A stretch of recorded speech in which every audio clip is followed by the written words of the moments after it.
Quero saudar você com a paz do nosso Senhor Jesus Cristo. Como é bom estar debaixo dos cuidados de um Deus poderoso, de um Deus gracioso, de um Deus fiel. Estava lendo hoje pela manhã texto de Esdras 7 ou 8, eu não me lembro. Neemias. E Neemias ele falava que ele contava um breve relato da história do povo de Israel, de toda a ingratidão daquele povo, toda a murmuração daquele povo, e mostra a pessoa de Deus sempre com as suas eternas misericórdias, abençoando. E nós temos que ser gratos ao Senhor, porque é assim extensivo também a nós. Semana passada nós encerramos, depois de alguns meses, o estudo do livro de Santidade, sem a qual ninguém verá o Senhor. Foi um tempo de muito aprendizado e hoje nós começamos um novo estudo. Eu meditei essa semana e nós vamos estudar nesse primeiro período sobre o livro de Abacuque. Nós vamos meditar sobre o profeta Abacuque, é um livro pequeno, são apenas 3 capítulos, mas tem todo um quadro à volta dele que vai facilitar em muito o entendimento de livros maiores, de outros profetas. Então eu vou fazer mas eu vou fazer uma introdução para falar um pouco sobre o cenário profético, para que quando você estudar profetas, você entenda um pouco melhor. A Bíblia judaica, que é composta apenas do Antigo Testamento, na sua primeira divisão, ela tem a Torá ou o Pentateuco, que são os 5 primeiros livros da Bíblia. Na segunda parte, ela é chamada de profetas. E nós temos uma terceira também, que são os escritos, mas nós vamos nos ater aos profetas. Essa segunda divisão da Bíblia hebraica, os profetas, ela se divide em 2, que são os antigos profetas e os últimos profetas. Na classificação dos primeiros, ou os antigos, incluem-se também o livro de Josué, Juízes, Samuel e Reis. Então, para os judeus, Josué, Juízes, Samuel e Reis, eles são livros que também estão inclusos dentro dos profetas. Embora esses livros contem a história de Israel, eles foram compostos dentro de uma perspectiva profética e possivelmente seus autores eram também profetas. Por isso, são chamados de antigos profetas. Além dos antigos, nós temos os últimos profetas. Os últimos profetas falam da sua posição no cânon e não na sua ordem cronológica. Às vezes, esses profetas também eram chamados de profetas de escrita, uma vez que houve diversos profetas que, apesar de aparecerem nas Escrituras, em especial no livro de Reis e Crônicas e também em Samuel, eles não tinham livros com o nome dele, ou eles não escreviam, eles simplesmente proferiam os seus oráculos e alguém vinha e anotava, e ajuntava em algum livro específico. Nós temos o profeta que não foram escritos, Natã, aquele que confrontou Davi, profeta Ido, profeta Aías, profeta Jeú, profeta Elias, conhecido profeta Elias, que confrontou os profetas de Baal, não um livro em relação a ele. Profetas também como Eliseu e outros, grandes homens que fizeram grandes obras, foram muito importantes, mas que não escreveram. Ainda em virtude do tamanho, os últimos profetas são divididos em 2 partes, profetas maiores e profetas menores. Então vamos voltar. Nós temos Torá, profetas escritos. Dentro dos profetas nós temos antigos profetas e últimos profetas. Dentro do termo últimos profetas, eles eram às vezes conhecidos como não escritos, porque eles não deixavam por escritos. Mas esses últimos profetas, eles eram divididos em 2, profetas maiores e profetas menores. Profetas maiores, eles eram Ezequiel, Jeremias, quem mais? Ezequiel, Jeremias, Isaías, tá? Dentro da Bíblia brasileira, nós incluímos Daniel, mas dentro do conceito judaico, ele não é dentro do grupo dos profetas maiores, ele entra em outra categoria. Ele é um livro muito mais profético, mas nós aqui no Brasil entendemos que Daniel também é. E aí nós incluímos Lamentações de Jeremias, que são do profeta Jeremias dentro dos profetas maiores. Então não é o volume do que ele escreveu, mas é a importância dele. E aí nós temos os 12 profetas menores, na qual se inclui o profeta Abacuque, tá? Que é o nosso alvo do nosso estudo. A natureza da profecia. Os autores dos livros proféticos, eles são descritos por diversos termos. Como se chamavam os profetas naquela época? Alguns chamavam eles de profetas realmente, outros de vigia, homens de Deus, mensageiros, videntes, adivinhos, anunciadores e também servos do Senhor. Eram terminologias que na época dos profetas, no Antigo Testamento, quando se queria referir a um homem de Deus, eles falavam dessa maneira. Às vezes porque tinha um contexto de adivinhos daqueles pagãos, então eles confundiam, mas eles chamavam eles destas formas. Repetindo, profetas, vigias, homens de Deus, mensageiros, videntes, adivinhos, anunciadores, servos do Senhor. Um que não está aqui, que eu lembrei agora, que é atalaia, também era um termo que se designava aos profetas. 3 passagens da Escritura demonstram essa possibilidade de entender o profeta como alguém que fala de forma autorizada. Eu quero que você entenda que profeta, ele fala em nome de Deus.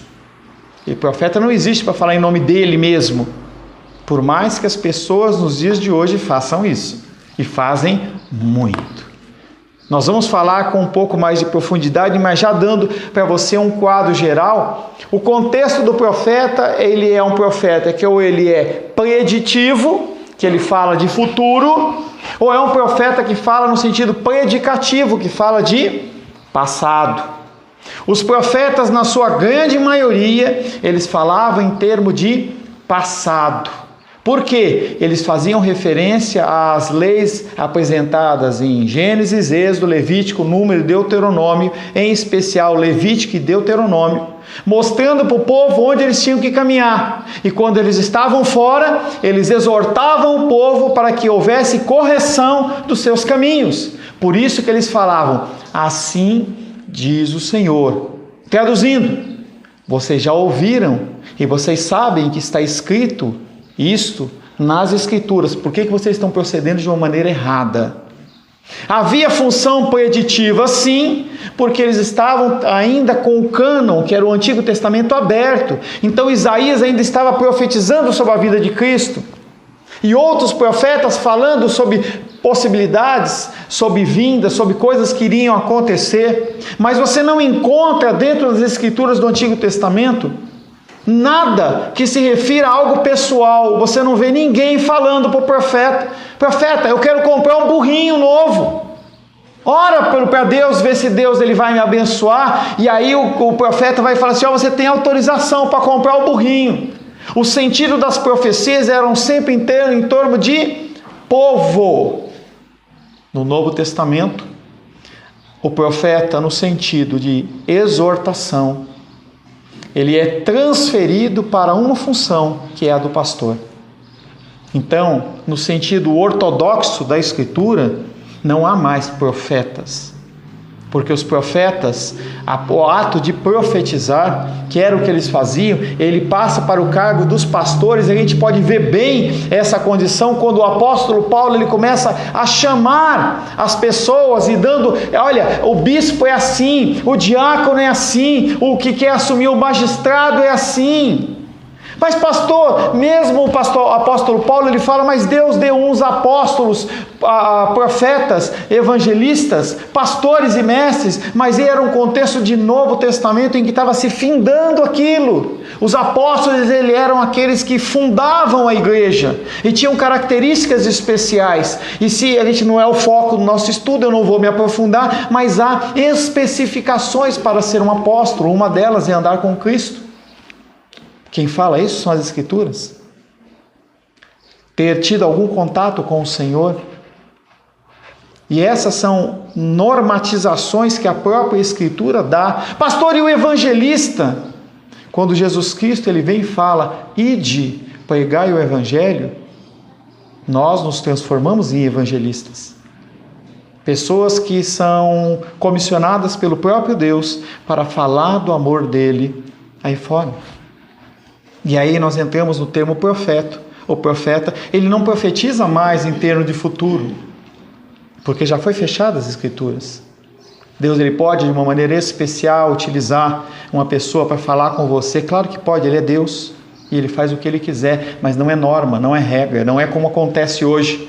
Eu quero ouvir a palavra do profeta, aí faz aquela fila de 50 pessoas, e aí não existe isso nas Escrituras. A gente tem que nos basear em alguma coisa tem que ser o nosso norte, alguma coisa tem que ser onde a nossa âncora fixa e ela firma, e a nossa como cristão são as Escrituras, e a gente não encontra essas coisas aqui, essas invenções, que são muito mais para satisfazer o desejo do coração dos homens. Em especial porque dificilmente você encontra um profeta numa fila dessa falando alguma coisa contrária ao que o cara quer receber. Normalmente é a palavra de vitória, o anjo, é conseguir. E isso é complicado. Pastor, fale, querido. Quando você falou, uns 3 versículos que está falando algo aí, eu me lembrei que Paulo fala, não nos pregamos a nós mesmos, mas a Jesus. Mais ou menos esse versículo. E um outro também de Jeremias, que também é a vaga lembrança, falando, olhai para as veredas antigas para saber qual é o caminho. E agora, o apóstolo que você está falando, Paulo foi chamado apóstolo, mas ele não andou com Cristo. Aí que você se engana, quando assim, ele caiu, ele não foi entendeu? O andar com Cristo é o contato que ele teve com Cristo. E aí nós temos uma pequena lacuna entre o chamado dele em Damasco e a correção de Barnabé e o início do ministério dele. E naquele período foi um período que ele andou com Cristo. Tá? Ele andou com Cristo. O andar não é um andar necessariamente de ser um discípulo como os 12, tá? Mas é um contexto especial. Tanto que quando ele fala assim, eu sou um apóstolo fora do tempo, como que um aborto que nasceu. É algo especial. Barnabé também é chamado como apóstolo, apesar de não ser uma coisa muito que aparece com muito claramente, entendeu? Mas quando ele é chamado, há uma citação, não me lembro de cabeça, entendeu? Se fala sobre isso. Fale, querida. Que pedacinho? Não que eu tenha dúvida de que ele sei que não é. Mas nesse pedacinho aí que o senhor falou de Barnabé. A figura de Barnabé, ele aparece num caso, eu não tenho de cabeça isso, tá? Porque não é o foco nosso. Mas Barnabé, ele aparece como sendo enviado pela igreja de Jerusalém para a igreja de Antioquia, como apóstolo Paulo. Ele não fala apóstolo, ele fala os apóstolos Paulo e Barnabé. É uma citação. Se você quiser conhecer um pouco mais sobre apóstolos, tem um livro do Augusto Nicodemos que fala só sobre isso e ele vai especificar muito claramente, tá? Não é o nosso foco aqui, foi só o objetivo para dar o cerco todo, tá? 3 passagens da Escritura demonstram a possibilidade de entender o profeta como alguém que fala em nome de Deus. Êxodo capítulo 6.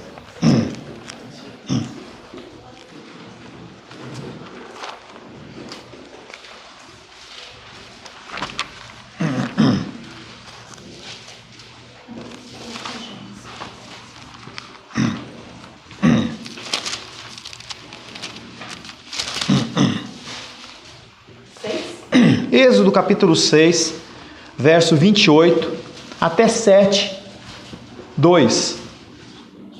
Êxodo capítulo 6, verso 28 até Êxodo 7, verso 2. Edilene, por gentileza. No dia em que o Senhor falou a Moisés na terra do Egito, disse o Senhor a Moisés: Eu sou o Senhor. Dize a Faraó, rei do Egito, tudo o que eu te digo. Respondeu Moisés na presença do Senhor: Eu não sei falar bem, como, pois, me ouvirá Faraó? Então disse o Senhor a Moisés: Vê que te constituí como Deus sobre Faraó, e Arão, teu irmão, será teu profeta. Tu falarás tudo o que eu te ordenar, e Arão, teu irmão, falará a Faraó, para que deixe ir da tua terra os filhos de Israel. Uma passagem muito forte, tá? Em que ele vai comissionar inicialmente a figura de Moisés como profeta. Deus, ele fala, no dia em que o Senhor falou a Moisés na terra do Egito, Deus falava com Moisés, Disse o Senhor a Moisés, eu sou o Senhor, dize a Faraó, rei do Egito, tudo que eu te digo. Ou seja, o profeta não falava o que ele queria ou o que ele pensava, ele falava o que era comandado a ele. Respondeu Moisés na presença do Senhor, eu não sei falar bem. Como que Moisés não sabia falar bem se ele foi educado na corte dos egípcios? Mas ele ficou quantos anos tratando só de ovelha? 40 anos. 40 anos aquele homem só ouvia bé, bé, bé. E aí o que aconteceu é que ele perdeu o jeito, digamos assim. Ele perdeu o jeito. Eu não sei falar bem, como pois me ouvirá Faraó? Então disse o Senhor a Moisés, vê que te constituí como Deus. Ninguém é abaixo de mim, a não ser você. Vê que te constituí como Deus sobre Faraó, e Arão, teu irmão, será teu profeta. Já que você acha que não tem condições de falar, eu vou levantar o teu irmão, mas eu vou continuar falando com você. E aí você transmite para Arão, para que Arão possa ser o seu porta-voz. Tu falarás tudo o que eu te ordenar, e Arão, teu irmão, falará a Faraó, para que deixe ir da sua terra os filhos de Israel. Tudo que ordenar, nenhum profeta fala da sua boca. Nenhum pastor deveria falar da sua boca. Quando nós vemos as bagunças teológicas que existem aí, eu consigo imaginar essas pessoas perante Deus, justificando palavras que Deus nunca mandou dizer. Nunca mandou dizer. Por isso que você tem que tomar um cuidado enorme. Eu tenho que tomar um cuidado enorme em falar algo que Deus não falou, como se fosse Deus falando. E os homens, as mulheres, adoram puxar esta autoridade para elas, e isso vai ser nos cobrado. Números capítulo 12, segunda passagem.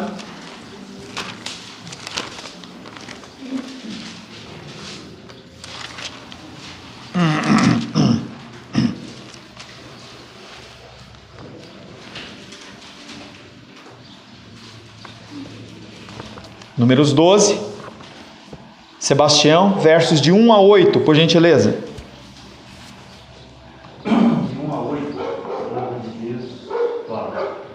Falaram Miriam e Arão contra Moisés, por causa da mulher cuxita que tomara, pois tinha tomado a mulher cuxita, e disseram, porventura tem falado o Senhor somente a Moisés, por Moisés? Não tem falado também por nós? O Senhor o ouviu. Era o varão Moisés muito manso, mais do que todos os homens que havia sobre a terra. Logo o Senhor disse a Moisés e a Arão e a Miriam, vós três, saí à tenda da congregação, e saíram eles três. Então o Senhor desceu na coluna de nuvem e se pôs à porta da tenda. Depois chamou a Arão e a Miriam, e eles se apresentaram. Então disse, ouvi agora as minhas palavras. Se entre vós há profeta, eu, o Senhor, em visão a ele, e faço conhecer ou falo com eles em sonho. Não é assim com o meu servo Moisés, que é fiel em toda a minha casa. Boca a boca falo com ele claramente, e não por enigmas, pois ele vê a forma do Senhor. Como, pois, não temeste falar contra Moisés, o meu servo, contra Moisés? Amém. Mais uma vez, é apresentado a autoridade do profeta que fala em nome de Deus. A gente já tinha lido o título de Êxodo, capítulo 6, 28 a 7, 2, em que mostrava o comissionamento específico de Deus sobre a vida de Moisés. E aí, a coparticipação de Arão. E aí, nesse texto de Êxodo, os irmãos de Moisés, Miriam e Arão, e pelo discorrer da história, que nós não vamos ler, em que Miriam ela é acometida de lepra, o que parece é que quem maquinou a coisa não foi Arão, mas foi Miriam. Parece, não é explícito. E aí, tanto Miriam como Arão, eles começam a reclamar que Moisés, ele tinha uma ligação com Deus maior, e eles achavam que com eles era a mesma coisa. Algo que aconteceu na criação do mundo com Deus e Satanás, não é não? É a mesma coisa. Aqueles homens, eles começam a questionar, e aí Deus fala para eles: sai da tenda da congregação, sai. Por que ele mandou aqueles 3 saírem da tenda da congregação? Já antevendo a punição que iria haver sobre a vida de Miriam. Miriam, leprosa na presença de Deus dentro da tenda da congregação, deixaria de existir. Ato de amor de Deus. Ele tira aqueles homens da congregação e começa a falar: com quem eu falo? Boca a boca. Com quem eu falo claramente? E aí eu posso ver a figura de Arão e Miriam abaixando a cabeça e falando assim: sujou. Porque Deus, ele começa um diálogo da ordem daquele diálogo que ele teve com Jó lá. Quem é você para questionar com quem eu falo ou quem eu comissiono? Quem eu falo é Moisés, não é vocês. E aí depois ele traz a exortação e também parece que é perseguição. E aí só Miriam, ela recebe. Eu não entendo muito bem o relacionamento de Deus com Arão, porque Arão está participando dessa situação aqui e ele teoricamente não recebe punição. Quando Moisés vai lá no Monte Sinai buscar os 10 mandamentos, quando ele desce, encontra Arão que tinha feito o quê? Um bezerro de ouro, em que ele fala assim: não é culpa minha, é o povo. E Deus deixa passar batida. Eu não sei muito bem o que acontece, talvez fosse digno de estudo, mas o que acontece é que Deus, na sua justiça, ele fala: quem foi autorizado por Deus para falar em meu nome, chama-se Moisés. E nós temos que entender que esta autoridade é uma autoridade que é delegada pelo próprio Deus. E nós vamos para o terceiro ponto, que é Deuteronômio 18, desculpa. Deuteronômio 18. Pastor, Deus só pune Arão depois, né? Oi? Deus só pune Arão depois, né? Bem depois. Pune como? Não, se eu não me engano, eu acho que eu vi, não vou lembrar que é passado agora, mas fala quando ele foi morrer, Deus lembra, né, que ele foi infiel lá no... Não, sim, isso ocorreu também com Moisés. Entendeu? Você não vê um... então foi praticamente a mesma... eu não consigo... Foi uma posição imediata, igual com Miriam. Eu não consegui entender muito bem, entendeu, a ação de Deus em relação à vida de Arão. Porque por mim, ele tinha que estar no chicote. Não deu juízo, mas... Tá? Deuteronômio 18, uma leitura um pouco mais longa eu vou fazer, porque eu vou pulando alguns versículos. Vamos começar no verso 9. Deuteronômio 18, 9 em diante. Quando entrares na terra que o Senhor teu Deus te der, não aprenderás a fazer conforme as abominações daquele povo. Não se achará entre ti quem faça passar pelo fogo o seu filho e a sua filha, nem adivinhador, nem prognosticador, nem agoureiro, nem feiticeiro. O pastor acabou de falar de adivinhador. Não, mas era só um costume de chamar, não era o ato de você adivinhar através de outros deuses. Verso 11, nem encantador, nem necromante. Necromante é aquele que consulta os mortos. Nem mágico, nem que consulte os mortos. E o necromante consulte os mortos é a mesma coisa. Pois todo aquele que faz tal coisa é abominável ao Senhor. Por essas abominações o Senhor teu Deus os lança de diante de ti. Perfeito serás para com o Senhor teu Deus, porque essas nações que hás de possuir, ouvem os prognosticadores e os adivinhadores, porém a ti, o Senhor teu Deus, não permitiu tal coisa.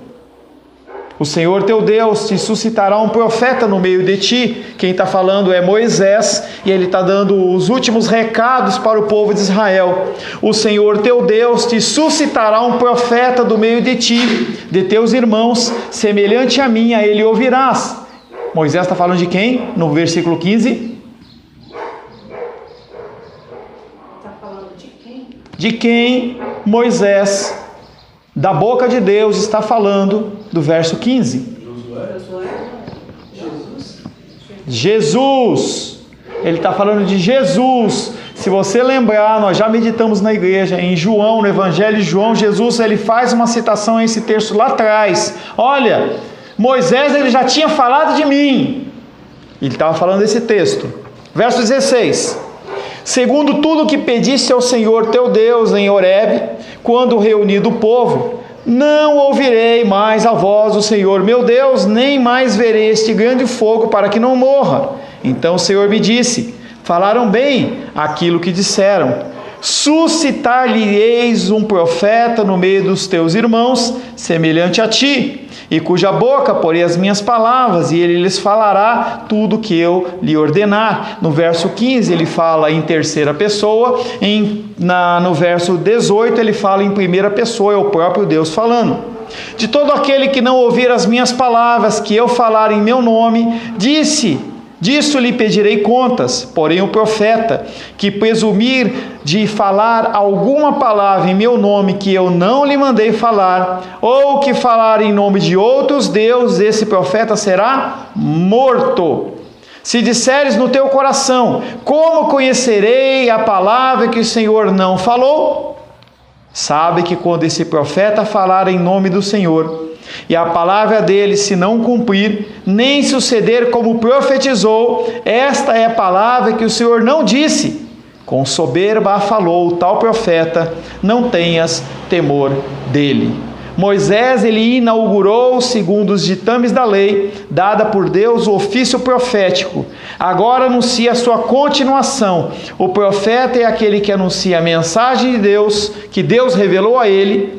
Veja que anunciar é diferente de predizer. Ele anunciava, eles falavam o que eles ouviam Deus dizer. Não é uma previsão, não é uma adivinhação, mas é ouvir algo que Deus já sussurrava no ouvido deles, algo que acontece em toda a Escritura. Quem escreveu a Bíblia? Deus, através do Espírito Santo, que utilizou quem? Homens de Deus, em que eles ouviam o Senhor falar e aqueles homens escreviam. É uma ilustração que eu faço sempre. Quando a pessoa ouve um conto, acrescenta um ponto. Como que isso não aconteceu aqui? Porque Deus não deixou. O que foi escrito nas Escrituras foi exatamente o que Deus soprou no ouvido deles. Talvez com uma variação de palavras, alguma coisa, mas a mensagem que foi dada, ela foi fiel e verdadeira. Tá bem? Amém. Os profetas não eram pessoas que ficavam falando da vida dos outros descontroladamente. Não eram adivinhos da vida das pessoas, ou ainda extremistas religiosos. E a gente vê isso demais. Quanto a adivinhar na vida das pessoas, ou ler mãos, etc., os profetas não ficavam a se deter em adivinhação de futuros pessoais. Você não encontra isso aqui. Conforme eu já falei, os profetas eles estavam em âmbito de nação, não em casos pessoais. Eu quero uma Brastemp, eu quero casar, eu quero trabalhar, eu quero abrir uma igreja, eu quero fazer isso. Consulta Deus aí para ver se Deus me autoriza. Isso não é algo que nós encontramos nas Escrituras. Deus pode fazer de uma forma extraordinária? Pode, porque Ele é Deus. É regra? Nunca. Mas o povo de Deus gosta disso. Povo de Deus, o ser humano na sua totalidade. Todo ser humano é místico. Ele adora essas charadas, essas coisas, entendeu? Mas não é assim que Deus faz. Você vai fazer uma coisa e dizer, eu vou perguntar para Deus se eu posso fazer. É diferente quando você vai consultar Deus, e nós temos que consultar Deus em todas as coisas, até para comprar Brastemp. Quando eu vou fazer qualquer compra, quando eu fazer qualquer coisa na igreja ou no meu lar, alguma decisão que eu vou tomar, eu vou em oração a Ele.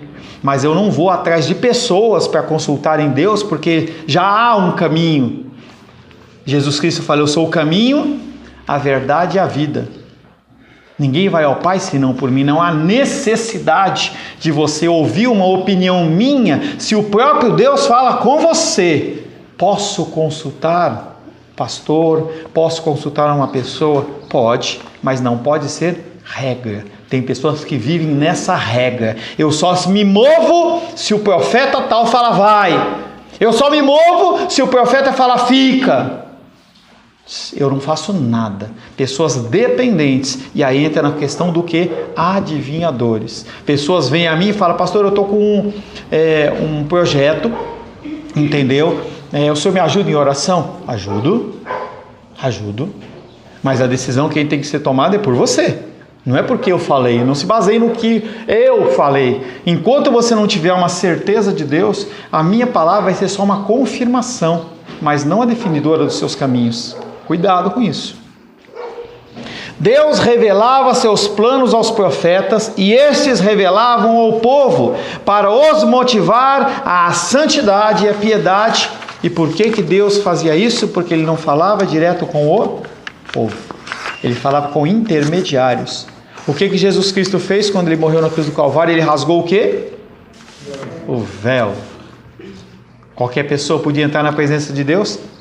O que aconteceu com os filhos de Arão, Nadab e Abiú? Por quê?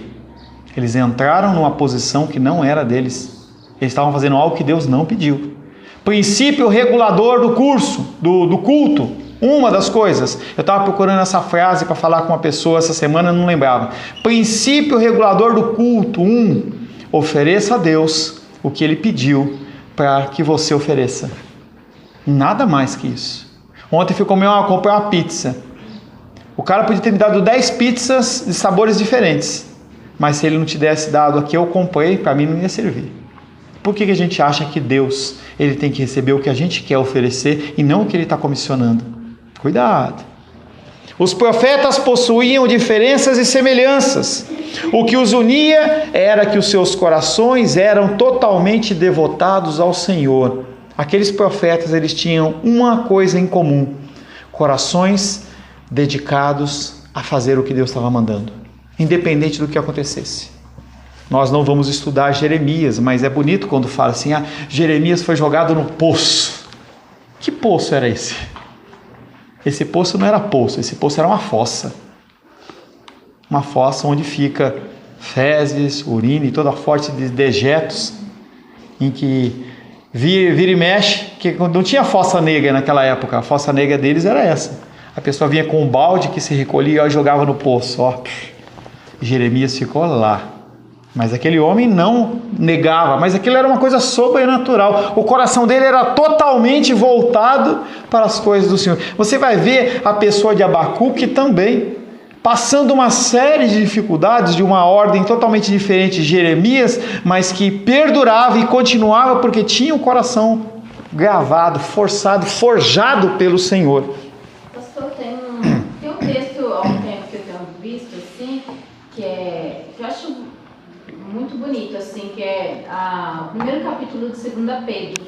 Ele falando que pelo divino poder de Deus nos tem sido doado muitas coisas, e a fraternidade, nos tem sido doado muitas promessas, e vai nos livrando da corrupção das paixões que há no mundo.